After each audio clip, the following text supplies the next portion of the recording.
Sarah woke to the familiar sound of her parents' voices clashing like a storm. It was another Sunday morning in their suburban Chicago home, and the shouting match between her mom, Rachel, and dad, Michael, echoed through the house. At 18, Sarah was no stranger to this chaos. She burrowed deeper under her comforter, trying to block out the noise. It dulled, but didn't vanish. With a groan, she grabbed her phone, plugged in her earbuds, and blasted her playlist to drown it all out. This was her life. Her parents' marriage had been unraveling for years. It wasn't one big blowout, but a slow erosion fueled by distrust and the grind of middle-class life. Michael was convinced Rachel was cheating, and he wasn't entirely wrong. Rachel's work friend had crossed lines that marriages don't survive. The more Michael's suspicions grew, the sharper his temper became, pushing Rachel closer to her coworker.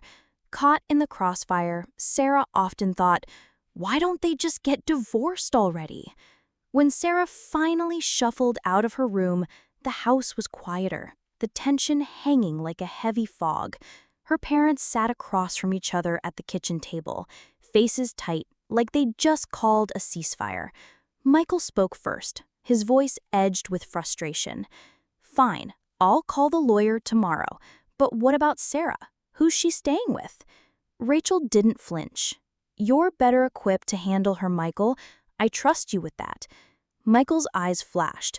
Oh, great, so you can run off with your office buddy and live the high life, while I'm stuck babysitting a teenager. Rachel fired back.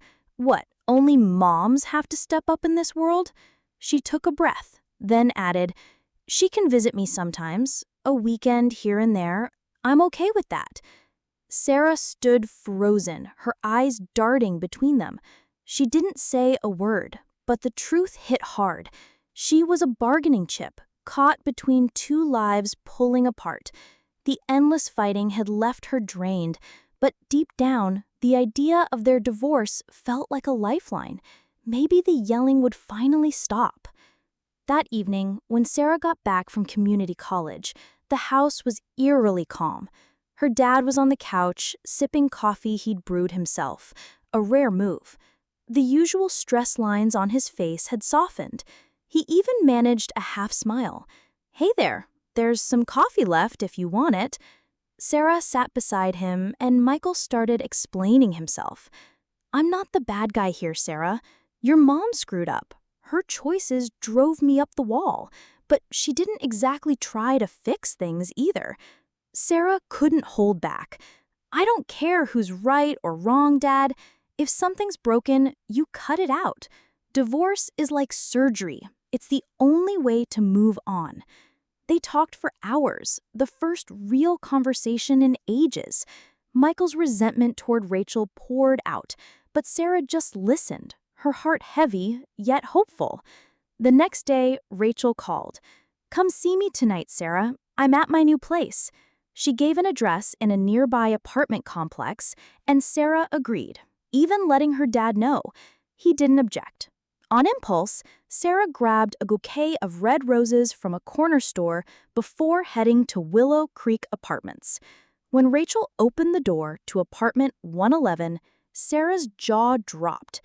Her mom looked radiant in a sleek red dress, a bold departure from her usual plain jeans and tees. She'd always brushed off dressing up with, we're not some fancy family who can afford to play dress up. Now she glowed. Sarah handed over the roses, and Rachel beamed. You gonna let her in or what? A voice called from behind. It was David, Rachel's coworker, dressed in a crisp button-down, smiling warmly. Sarah recognized him. He'd been over before. Rachel reintroduced them, her voice bright. You've met David, but back then he was just a friend. Now he's my everything. We're living together, and once the divorce is done, we're getting married. Sarah managed to smile, unsure how to process it. They ate dinner together, the vibe surprisingly warm. Rachel's happiness wasn't some makeup trick, it radiated from within. That night, Sarah crashed at her mom's, and in the morning, Rachel slipped her $20. "Grab some pizza or something," she said. Sarah took the cash, but it felt off, like her mom was trying to play perfect parent now that she'd moved on. Later that day, Sarah threw a party with her friends at a local diner. "What's the occasion?" her friend Mia asked. "Just celebrating freedom," Sarah grinned. Her parents' split had lifted a weight. No more daily shouting matches, no more tiptoeing around. She was ready to live life on her own terms. Over milkshakes, Sarah shared a dream. "I want to join a dance crew. Let the world see who I am through my moves." Her friends suggested painting or singing, but Sarah wasn't into quiet hobbies. She wanted the rush of dance. After some scrolling online, she found Rhythm Rebels, a crew with 4 guys and 1 girl. She signed up the next day. Dance became her sanctuary. Every beat, every step melted away the stress of her old life. Rhythm Rebels landed gigs at local events, and Sarah earned decent cash performing. For the first time, she felt free. No parents hovering, no rules holding her back. She was a bird, wings wide, flying wherever she wanted. One day, her phone buzzed. It was her dad. "Sarah, you haven't been home in days. Where are you?" "I'm fine, Dad. I'm learning to dance." "You didn't tell me that," he said, sounding hurt. "I don't have to tell you everything. You and Mom are living your lives. I'm living mine now." I hung up, a bitter taste lingering. In the dance crew, Sarah grew close to Parker, a charming guy with a nice car and a steady job. He took her out, made her feel safe. One day, during practice, he knelt before her, holding out a red rose. "Sarah, I love you. I want to marry you." The crew cheered, but Sarah hesitated. "Marriage? That's a cage. It's just a contract to keep people honest, but does it even work?" Her parents' broken marriage flashed in her mind. "I saw my mom and dad fight every day until they split. Now Mom's living with her boyfriend, happier than ever. I don't want to be tied down." Parker didn't blink. "Then let's live together. No strings, just us." Sarah agreed, and soon they were shacked up, soaking in every moment. Parker's gym business kept money flowing, and they danced with Rhythm Rebels, performing and partying. Life felt like a movie.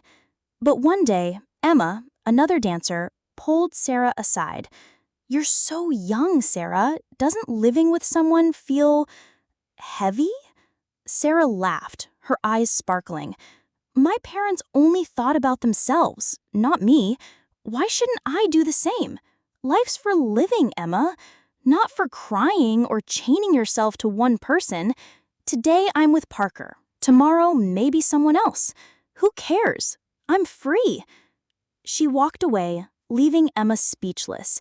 Sarah was a butterfly, flitting from flower to flower, vibrant and untamed. And that's exactly how she wanted it. Colorful, alive, and free. Did Seraph's story move you?